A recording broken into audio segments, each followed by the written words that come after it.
For me to tell my story, it gives me more power behind my story. I can get ahead of it. A lot of the times I was really afraid of telling my story. I was afraid of what others would think, would say, and what it would prevent me from being able to do. So being able to tell my story gives me power today, and to be able to authentically be me. I educate people a lot on what it means to be incarcerated. And for me, that education comes with teaching people about the loneliness, teaching people about how you cope with things inside, and just about the norms. People believe that it's so not what it is. I got sentenced, and whenever I got sentenced, I told the judge, I want to go to Houston because it's close to my family, I can get visits, and I can see them regularly. Well, Houston FDC was a medium facility, meaning you don't get to go outside, you don't get to move around on your own. Everything is restricted. My mother prayed so hard, and she kept on saying, I prayed for you to go to Bryan. Bryan is a federal camp, which means there's no wire. It looks literally like a summer camp you would go to. And she talked to somebody, and she said she needs to do Truth Be Told. Had no idea what I was doing, but she was able to get me on the list. So I did the class, and it was just so impactful for me to be able to sit down and actually look over the events that have brought me to my incarceration, that my whole entire life patterns, and to really be able to tell my truth and what had happened with me and my story. So it was a blessing. I was afraid first.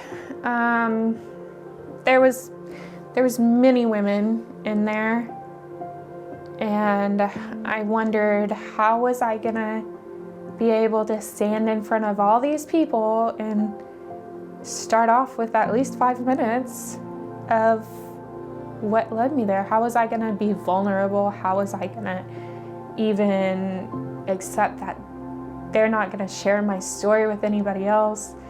And to sit in the classroom for the first time, it was difficult. But over time, the women made it so comfortable, and they made it so willing, you're so able to be able to sit in that classroom.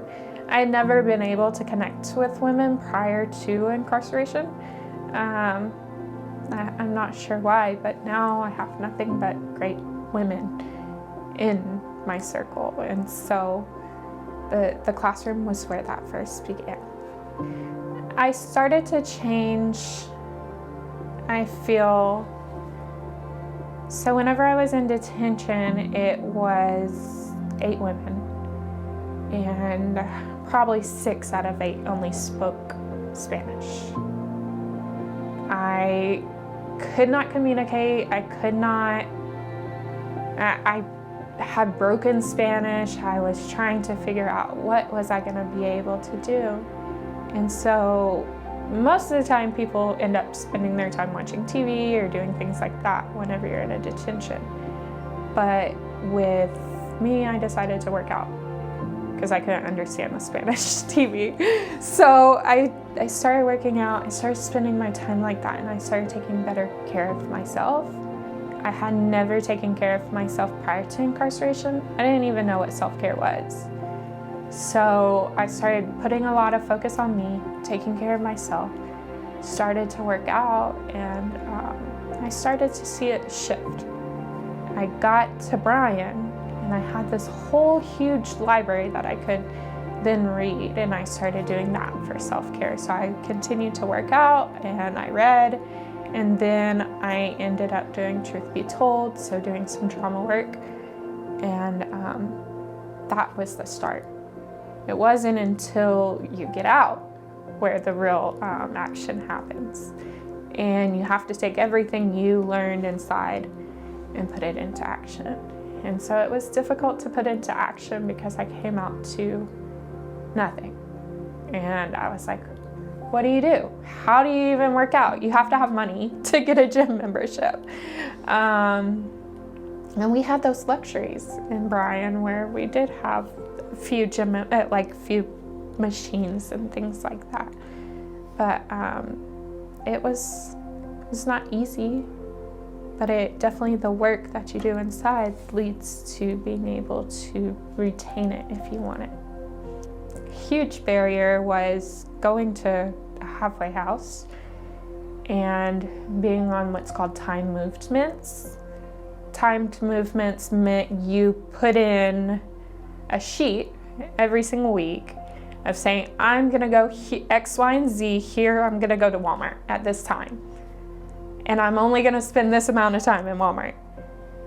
Well, how am I gonna get that hygiene product that I want from Walmart? I don't even have money. How am I gonna get a job when they're requiring me to give 50% of my income to the halfway house? They say it's 25, but it's 25 each check. How am I gonna be able to get on my feet if I get a job downtown and I don't live in downtown? So I get out of the halfway house and then you still have this job where you can't continue to go to. So a lot of it was unrealistic expectations that they had on you in the halfway house. That was an obstacle. Another obstacle was transportation. That's always a huge obstacle in a large metro city. The probation officer wanted me to go to these classes, these drug classes. And it was literally halfway across town at 6 o'clock. And I was like, I'm supposed to be working. I'm a server. Like, how am I supposed to take away income and go and do these classes? Why can y'all not do it like at 9 or 10 a.m. when there's not massive amounts of traffic? If I have to Uber, that costs. There were many obstacles and challenges. How I was able to continue to go and be in community with Truth Be Told was I attended the meetings every night that they had, or not every night, every Tuesday night, weekly. And they were via online, so I was able to do it wherever. My job later on gave me that time to say, hey, I'm gonna step away and go do this, so I could go and be in community with other women that were having the same struggles as I was. Now it's a little bit harder as life progresses to be able to have more opportunities, but there's still opportunity and it never goes away. So I look forward to the day that I just can continue to be a part of those meetings. It's very important to me. It was where I got my foundation from, was the meetings. It's how I knew that even though everything didn't seem like it would be okay, that everybody else had been through the same thing, that we could sit there and support each other when life was hard. My message to somebody who is thinking about being a part of it, there's a safe place to be able to work through that trauma. It's a great reward. You get to give something that you didn't even know was in you. Truth Be Told is important in general is because it provides you the support to be able to be in community with other women and that have gone through that same steps as you, and sit there and say, hey, I get it, when a lot of people don't.